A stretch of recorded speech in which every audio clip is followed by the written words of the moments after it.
Welcome to day 225 of TFIF 365. And today I want to talk about, because I've been talking about binaries, coalition building, and I woke up with a term that I'm going to use from now on. This election coalition in the U.S. is a coalition of the wounded. This is not a coalition, and this is what my concern is, particularly trying to get through to the election and why I believe it's going to fall apart after the election if we don't do the work now to talk about supremacy-free, coercion-free, discrimination-free, and exploitation-free, right? So when I say the coalition of the wounded, this coalition is made up of Black people who are descendants of slaves, indigenous peoples whose land was stolen, immigrants or who have come to this country either through beneficial immigration policy, or those who've come through who've been demonized by immigration policy.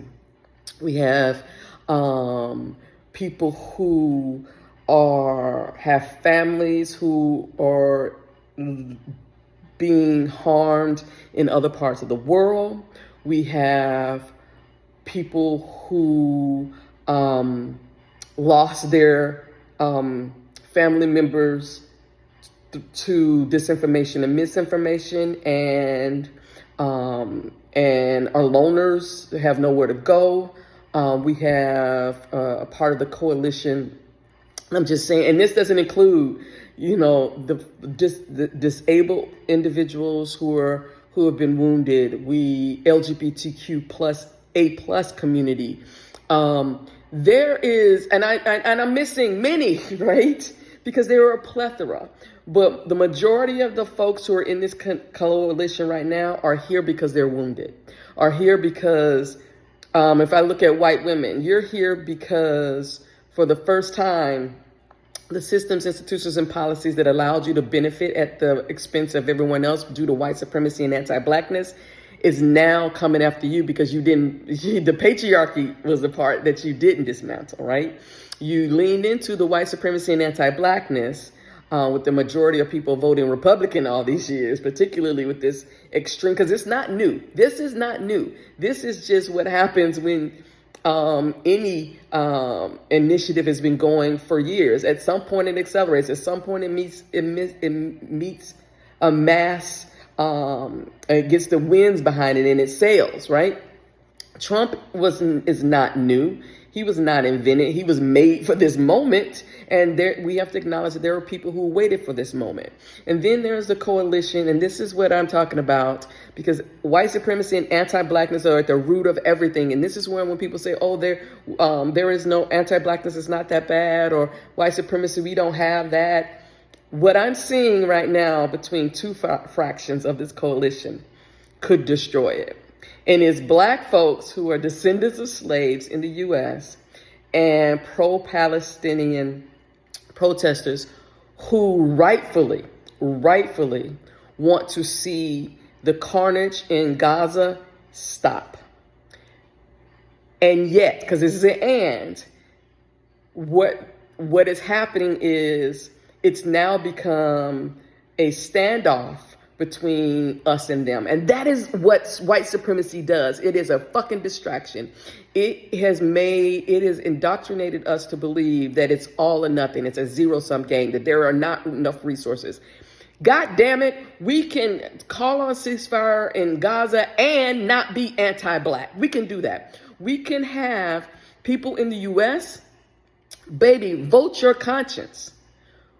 But for you to expect Black folks who live in this country, who at any moment can be in their homes and get killed, going outside to get killed, going to work to get killed, by a state-sanctioned systems, institutions, and policies, and you are pissed because they will not vote against.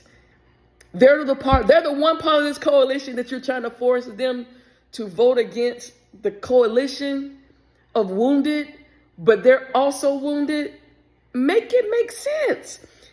This is not how you do coalition building, but yet you're falling into the trap of white supremacy. You're falling into the trap of white supremacy. Because who wins in all of this? Whiteness. The systems, institutions, and policies that are designed to privilege the few at the expense of the many.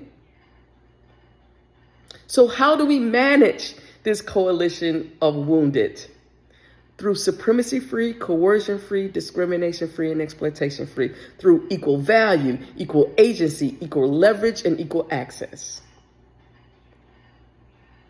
That's what we need to do. And I'm trying now to figure out how to engage on social in a more active way, because I haven't gone live in a while.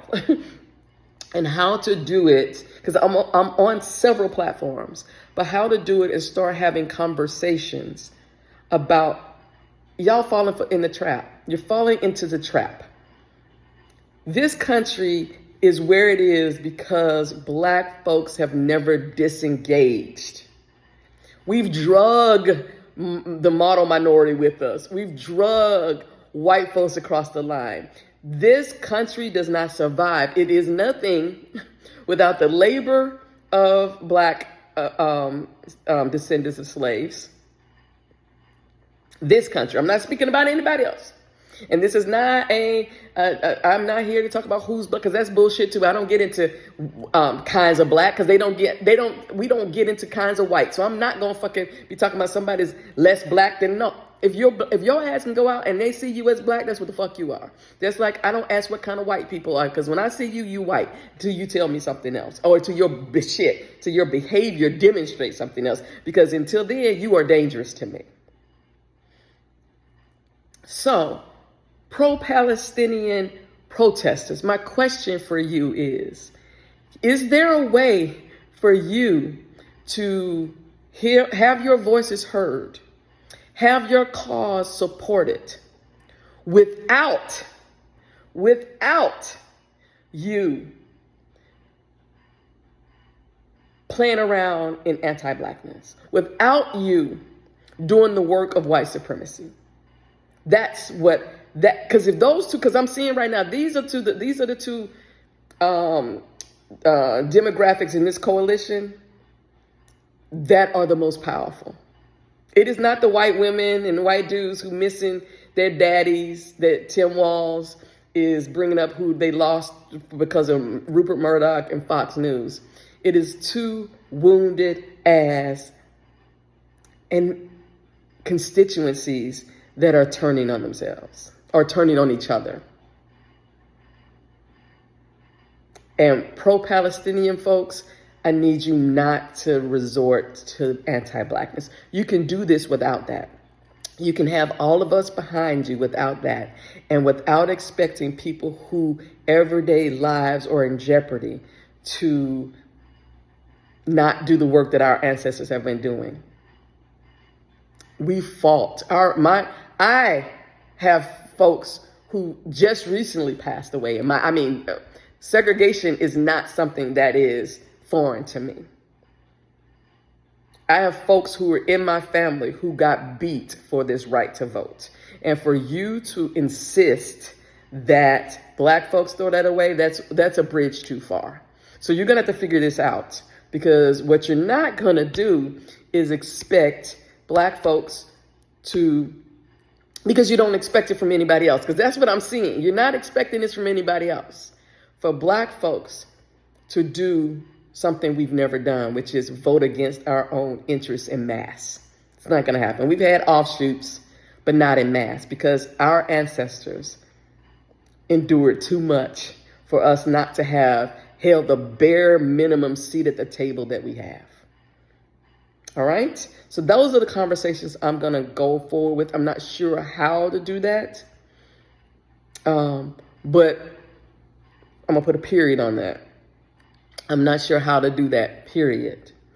And it needs to happen, because the walking wounded attacking each other only results in more casualties. So until tomorrow, peace. Become a sustaining sponsor at kimcreighton.com/support-the-work and help make this work happen.